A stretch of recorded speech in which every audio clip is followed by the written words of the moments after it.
Hi guys, आज की video में हम डिस्कस करेंगे मॉडर्न हिस्ट्री का बहुत ही इम्पोर्टेंट टॉपिक जिसका नाम है खिलाफत मूवमेंट। नॉन कोऑपरेशन मूवमेंट को समझने के लिए खिलाफत मूवमेंट को समझना जरूरी है। 28 जुलाई 1914 में फर्स्ट वर्ल्ड वॉर छिड़ गया था और इस बार में आमने सामने थे Allied Powers and Central Powers. Allied Powers में Britain, France, Japan, Russia, Italy और दूसरी तरफ सेंट्रल पावर्स में थी Germany, Austria Hungary, Bulgaria, Ottoman Empire. अब यहाँ थोड़ा ओटोमन एम्पायर के बारे में समझना बहुत जरूरी है। बेसिकली कुछ तुर्किश ट्राइब्स ने मिलकर 1299 में ओटोमन एम्पायर को एस्टेब्लिश किया और ये भी एक टाइम पर बहुत पावरफुल एम्पायर था। ओटोमन एम्पायर के सुल्तान को कैलिफ कहा जाता है और पूरे वर्ल्ड के मुसलमान इन्हें अपना स्पिरिचुअल एंड रिलीजियस गुरु मानते थे, क्योंकि मान्यता ये थी कि ये प्रॉफिट मोहम्मद के सक्सेसर थे। तो फर्स्ट वर्ल्ड वॉर जब शुरू हुआ था जुलाई 1914 में और ये नवंबर 1918 में 4 साल के बाद खत्म हुआ था और यहाँ सेंट्रल पावर्स की हार हुई थी। इसी के साथ शुरू हुई हारी हुई कंट्रीज के साथ पीस ट्रीटी का दौर। जैसे जून 1919 में अलाइड पावर्स ने जर्मनी के साथ ट्रीटी ऑफ वर्सिली साइन की थी, जिसमें जर्मनी की सभी अफ्रीकन और एशियन कॉलोनीज को हथिया लिया गया था।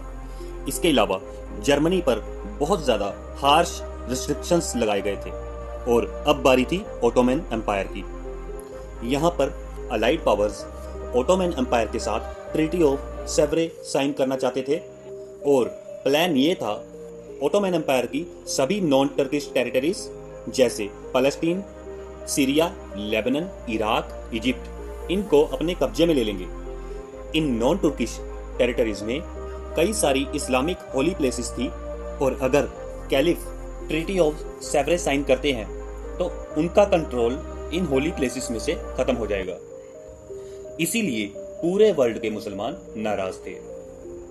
वैसे कई सारी कंट्रीज में ओटोमन एम्पायर के कैलिफ के हक में पॉलिटिकल एक्टिविटीज शुरू हो चुकी थी, लेकिन कैलिफ के सपोर्ट में जो मोस्ट इंपॉर्टेंट एक्टिविटी देखने को मिली वो हो रही थी इंडिया में। मोहम्मद अली और उनके भाई शौकत अली ने दूसरे मुस्लिम लीडर्स को साथ में लेकर 1919 में ऑल इंडिया खिलाफत कमेटी एस्टैब्लिश कर दी और पहली ऑल इंडिया खिलाफत कमेटी के प्रेसिडेंट चुने गए गांधी जी। यहाँ पर डिसाइड किया गया कि ब्रिटिश गुड्स को बाइकआउट किया जाएगा और ब्रिटिश गवर्नमेंट के साथ किसी भी तरह का कोऑपरेशन नहीं किया जाएगा। खिलाफत मूवमेंट जोरों पे था और मुसलमान भाइयों ने ब्रिटिश गुड्स को बाइकआउट कर दिया था, लेकिन इसके बावजूद अलाइड पावर्स जिसमें ब्रिटेन भी शामिल था, उन्होंने ओटोमन एम्पायर के साथ ट्रीटी ऑफ सेवरे साइन कर दी। ओटोमन एम्पायर को डिवाइड कर दिया गया था और कैलिफ अब सिर्फ तुर्की के सुल्तान रह गए थे। यहां देख लीजिए मैप में, वर्ल्ड वॉर 1 से पहले ओटोमन एम्पायर एक बड़ा टेरिटोरियल एरिया था, पूरा फैला हुआ था, पर वर्ल्ड वॉर 1 के बाद ट्रीटी ऑफ सेवरे के हिसाब से इसे बहुत सारी कंट्रीज में बांट दिया गया और अब ओटोमन एम्पायर के सुल्तान सिर्फ अब तुर्की के सुल्तान रह गए थे। तो ये थी खिलाफत मूवमेंट की डिटेल्स। नेक्स्ट वीडियो में हम डिटेल में डिस्कस करेंगे नॉन कोऑपरेशन मूवमेंट्स। फ्रेंड्स, अगर आपको ये वीडियो अच्छी लगी हो तो इसे लाइक कर दीजिए, शेयर कर दीजिए और चैनल को सब्सक्राइब कर दीजिए।